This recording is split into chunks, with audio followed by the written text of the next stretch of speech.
Hey guys, I am here today with a quick and easy recipe for Oreo fudge. It comes together in a snap and you just need a few simple ingredients. You're going to need some Oreo cookies, some butter, some white chocolate chips, and sweetened condensed milk. I'll make sure to link the recipe in the description box, but if you want to see how this yummy fudge comes together, stay tuned. Okay guys, so I have an 8x8 pan that I have lined with foil paper, and then I lightly sprayed with cooking oil.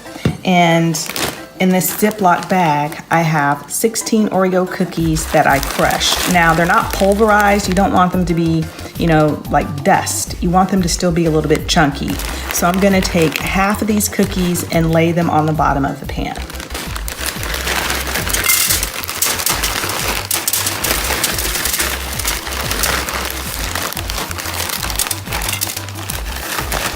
And then you're just gonna spread them out.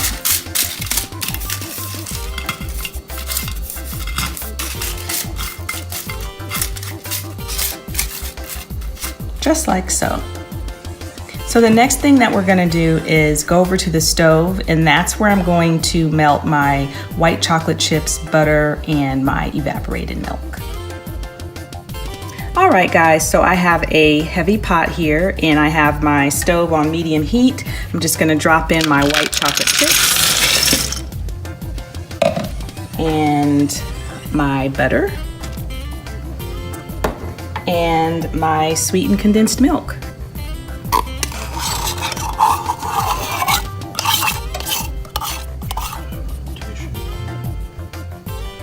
Okay guys, so here is the mixture all melted, and so we are going to move back to the other side of the kitchen and I'm going to show you how to put the rest of this together.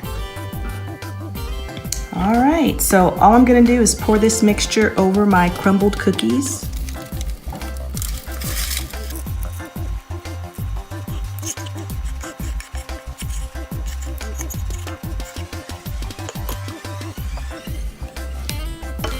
And I'm going to take the remaining cookies and sprinkle them on top.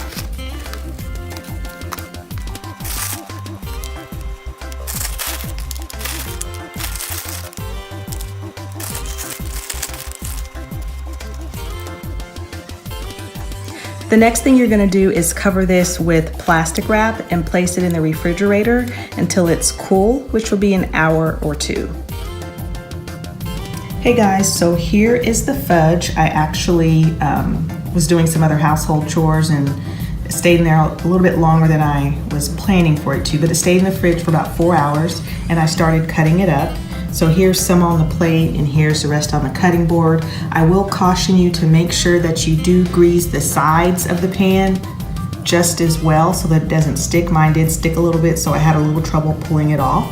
But it is a very chewy fudge, almost taffy-like. So this is not going to be the fudge that's just gonna kind of break apart in your mouth. It's very chewy. So I have my husband here to demonstrate the chewiness of this fudge. And there you go, see, it's very chewy, it's good. Howard said it kind of tastes like cookies and cream. So that's it for this video. I hope you guys enjoyed it. If you did, please make sure to give us a thumbs up. And if you have not subscribed to our channel, I certainly hope you'll do so. Oh, and by the way, you will want to store this fudge in the fridge in an airtight container. You might want to put some wax paper in between the layers because it does stick together just a little bit. But anyway, thanks so much for watching. I hope you guys subscribe to our channel and we'll see you guys next time.